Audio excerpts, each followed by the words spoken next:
By the time this volume appears, I shall have left the world and entered the novitiate of the Order of Friars Preachers.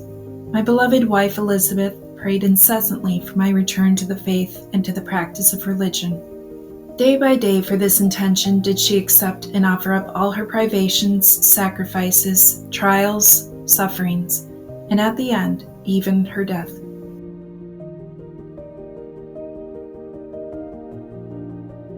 Elisabeth Leseur is a woman of our times, a saint, and an example to look to, especially when facing the loneliness of standing up for our faith or even standing alone. She is a woman who suffered very much for her faith, as she was surrounded by friends and family who either didn't believe in God or were cultural Catholics. This included her parents, siblings, friends, but most painful of all, her husband, who she loved with all her heart, who proclaimed himself an atheist. Servant of God Elisabeth Leseur was born on October 16, 1866 in Paris, France. She grew up in a well-to-do family that was very cultured and educated. Although they were Catholic and she went to a Catholic school, they were lukewarm at best. However, Elisabeth was a little more religious than her other friends at school and stood out because of this. As a child, Elisabeth contracted hepatitis. She recovered but would suffer relapses of this throughout her life. It would be one of the many illnesses that she would suffer from. In 1889, Elisabeth met Dr. Felix Leseur. They fell deeply in love and became engaged on May 23, 1889. During their engagement, Felix told Elisabeth that although he was Catholic, he no longer believed in God. He had abandoned his faith while in medical school, learning about the sciences, and he went to church only to please his family. Although this news saddened Elisabeth, she didn't feel it would impact their marriage too much, as long as Felix respected her own beliefs. Felix agreed, and they were married a few months later. They enjoyed their married life, and they spent it either hosting dinner parties or going to dinner parties. They also enjoyed traveling abroad. Elisabeth was very intelligent and loved life. Her husband Felix writes, "With a mind open to everything, remarkably quick and penetrating, she rejoiced in everything beautiful in nature or in the genius of man. A very cultivated woman, she had learned Latin, English, and Russian. She had just begun to master Italian when her last illness struck her. She understood and appreciated art in all forms, painting, sculpture, music, literature, and her travels to Spain, Italy, North Africa, Greece, Russia, and Germany made her taste very refined and true." Of her character, Felix continued to gush about his wife. Her conversation was lively, interesting, attractive, and spirited, but always simple and modest, without ever making a show of her intellectual superiority. Elisabeth and Felix never had children. This was one of their greatest regrets, as they both wanted to have children. Instead, Elisabeth was very involved in all of her nieces and nephews' lives, taking on a maternal interest. When one of her nieces died, and a few years later her nephew as well, it hit Elisabeth hard, as if she had been their mother instead of their aunt. About a month after their marriage, Elisabeth fell ill from an abscess in her intestine, and it took many months for her to recover. Felix allowed Elisabeth to practice her faith and respected his boundaries for a time, but as his own atheistic beliefs deepened, fueled by the books and articles that he read, and some that he wrote, the less tolerant he became of Elisabeth's religious beliefs. He began to gradually introduce anti-Catholic articles to his wife, pointing out various highlights, hoping to enlighten his ignorant wife. The articles soon began to have an effect on Elisabeth, and she began to have doubts about the Catholic faith. Under the stress of her illness, Felix's constant arguments, and her own doubts, she stopped practicing her faith for the next 2 years.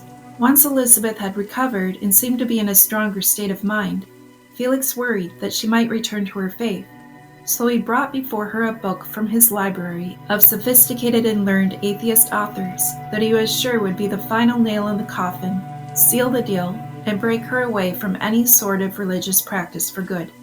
This would wind up blowing up in his face because the book ended up convincing Elisabeth that God was real. Her faith, now stronger than ever, irritated Felix. He wrote, Thanks to divine providence, the very work that I thought would accomplish my hateful object brought about its ruin. Elisabeth was not deceived by the glamour, but was struck by the poverty of the substance. She felt herself approach the abyss and sprang backwards, and from then on she devoted herself to her own religious instruction. So devoid was the book of consistency and sincerity that Elisabeth's keen mind sensed that something big was missing. Although she couldn't point out exactly what it was, she began to research and soon developed her own library of books. Her library consisted of mystics and theologians. Among those resources of faith were writings from St. Jerome, St. Thomas Aquinas, St. Francis de Sales, St. Teresa of Avila, and others. She studied the Gospels and New Testament, the Acts, and the Epistles. She wrote in her diary, March 29, 1900, I read the Gospel, and by that sweet light I discover in myself a nook of egotism and vanity. Unique book, perpetually read and perpetually new, supremely beautiful, resplendent with truth, of exquisite grace and charm from which one can draw unendingly and never exhaust it. As Elisabeth studied and pondered, the understanding of her faith deepened. Felix, on the other hand, didn't appreciate this setback and was openly disdainful. But Elisabeth had become so well versed in her understanding that she was able to counter any attack. Felix writes of this. Knowing the opposing arguments, possessing her own replies to them, and strengthening the foundations of her belief, by the grace of God she established her faith indestructibly, made it impervious to attack, and was soon able to direct well-aimed thrusts at anyone who might seek to assail it again. This she did, as Felix put it, alone, entirely alone. The friends they both enjoyed entertaining, although they loved Elisabeth and were good-hearted in their own way, sided with Felix's beliefs and arguments and banded against her. Felix writes, My friends, however good and devoted, were either indifferent or frankly hostile to religion. For my part, I felt a smothered irritation at seeing my effort collapse at the verge of accomplishment, and I redoubled my criticism and arguments. All of this continued until the year 1903, when Elisabeth became the godmother of a friend who had recently converted to Catholicism. At the baptismal ceremony, Elisabeth met a Dominican priest who would later become her spiritual director. Finally, Elisabeth had someone in her corner to help her navigate in her ongoing persecution. With the guidance of this priest, Elisabeth learned the value of suffering and how she could use it as a payment for the conversion of her husband. From then on, Elisabeth chose silence instead of arguing, peace instead of debating, humility instead of trying to win an argument. As Felix put it, she lived her faith secretly, for never did she argue with me and never spoke to me of the supernatural side of her life, save by her example. She carried out herself the advice that she gave in her diary. Let us not think that by our own personal action we can hasten the coming of God's kingdom in souls. As soon as the divine hour has come, our efforts will be useless, or rather, they will only be an act of prayer, an appeal to Him who transforms and saves. Nevertheless, let us make this appeal to Him with the humble conviction that He alone will do what must be done, and bring life to the souls for which we act and pray. The silence that Elisabeth imposed on herself did not come without pain, however. Being silent as her faith was ridiculed and mocked by her husband and friends, as she herself was mocked for following such a faith, paid a great price of loneliness. On May 29, 1900, she wrote, Around me are the many souls that I love deeply, and I have a great task to fulfill with regard to them. Many of them do not know God or only know Him imperfectly. It is not in arguing or in lecturing that I can make them know what God is to the human soul, but in struggling with myself, in becoming, with His help, more Christian and more valiant. I will bear witness to Him whose humble disciple I am. Although she never outwardly showed her pain and distress, in her writings she laid bare her soul. November 1910. Bitter suffering of an evening spent in hearing my faith and spiritual things mocked at, attacked, and criticized. God help me to maintain interior charity and exterior calm, to deny or betray nothing, and not to irritate by too rigid assertions. But how much effort and inner distress this involves, and how necessary is divine grace to assist my weakness. My God, wilt thou give me one day, soon, the immense joy of full spiritual communion with my dear husband? And so Elisabeth chose to smile and hide her pain, and Felix never knew how much he cost her with his constant rude remarks. As he put it in his own journal, her strength came from her pain. So frustrated was he by her lifestyle that at times he even forbade her to go to Mass or receive communion. We know this from her diary, as she wrote as one of her goals, more frequent communions, since circumstances allow of this, as much as they will allow it. She was obedient to her husband even in this, humbly bowing down, not so much to Felix as she was to God. She was very strict with herself, but easy on others. She wrote in her diary many rules and resolutions to live by, especially on how to handle discussions or attacks on her faith. To bring all conversation and discussion a tranquil sweetness, a firmness, and a friendliness that will banish bitterness or irritation from the opponent's mind. To bring great liberty of mind and clarity of judgment to any intellectual matter. Each time the conversation leads me to speak of the faith, I will do so simply, but in a direct and firm way that will leave no doubt as to my convictions. God gave Elisabeth much to offer in the way of suffering. Not only did she suffer mentally and emotionally, but she also suffered physically.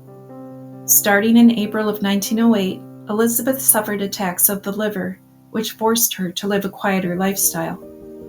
In between these attacks, Felix and Elisabeth would continue to travel and visit family as her health allowed. In 1911, she underwent a surgery for a cancerous tumor found on her breast, and the recovery led to many complications. Before the surgery, she was told to wear a binder around her chest, which Elisabeth secretly called her hair shirt. The binder was worn in hopes that the tumor would eventually be absorbed into the body. This binder caused a lot of pain, which Elisabeth wrote about in her diary. My present trial seems to be a somewhat painful one, and I have the humiliation of knowing how badly I bore it at first. I now want to accept and to carry this little cross joyfully, to carry it silently, with a smile in my heart and on my lips, in union with the cross of Christ. This involuntary hair shirt will replace that which I would never have been allowed to wear, and I will thus discipline my pride, egotism, and laxity. My God, blessed be Thou, accept for me each embarrassment, inconvenience, and pain this misery causes me. May it become a prayer and an act of reparation. Along with her physical sufferings came emotional ones. The deaths of her niece and nephew saddened her greatly, as well as the death of her father. Because she was sick at the time, she wasn't able to go to his funeral, but Felix arranged things so that Elisabeth could at least see from her window the procession of his coffin. She had also lost many of her friends due to her faith, and she lost her youngest sister to a long illness in 1906. This death seemed to impact her most of all, as she loved her little sister with a maternal love. Still, she worked hard to be cheerful for others rather than despondent. To put a veil between my sufferings and the outside world, illness, sadness, the absence of a Christian atmosphere, which my heart and mind feel so much, the loss of that presence and affection which has always been my joy, no one must know of my sufferings or the sacrifice I make in concealing it. Despite all of these trials in her life, Elisabeth had a charitable heart that wanted to give and help others. She attempted to open a house for destitute girls who were living on the street, although unfortunately, this work only lasted for a few years for lack of support. But she was a great friend to all, even to those who were not such a good friend to her. Felix writes, "Because of her health, especially in her last years, we hardly went out at all and entertained very little. She paid no visits and spent the day laid out in the chaise, yet visitors flocked to her, and never perhaps was her company more sought out. It was from her invalid chair that she directed the greatest number of souls. It became the source of the extraordinary spiritual radiance that shone from her in her last years. When I think that I was foolish and criminal enough to attempt to destroy that lever that was to carry her so high and uphold her so powerfully, to what a hell I would have reduced her and condemned myself at the same stroke." After her surgery and undergoing radiation for her breast cancer, Elisabeth and Felix went to Lourdes. While there, Felix saw something that would make a profound impression. While Elisabeth was praying before the statue of Mary, he saw her levitate. He writes of this experience. I had before my eyes a spectacle of something that evaded me, that I did not understand, which I recognized as supernatural, and I could not withdraw my eyes from so moving a sight. I returned from Lourdes troubled at what I had seen and felt in that land of miracles. I was certainly still an atheist, on the surface at any rate, but deeper down, Elisabeth acted upon me. Though he could not deny this as something supernatural, Felix could still not believe, though a part of him wanted to. He didn't yet have the gift of faith. In 1912, Elisabeth began to experience an intense exhaustion. In July of 1913, her cancer came back with full force and gave her intense pain and suffering for the next 10 months. She suffered with resignation and sweetness. She never complained and continued to put others before herself.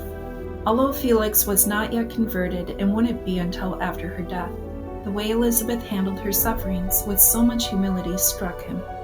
I have already told how irritated I had been by the failure of my campaign against her faith, but from 1908 my attitude had modified. When I saw how ill she was and how she handled it with so much patience, I was struck to see how her soul had such a great command of itself and of her body, and knowing that she drew this strength from her convictions, I ceased to attack them.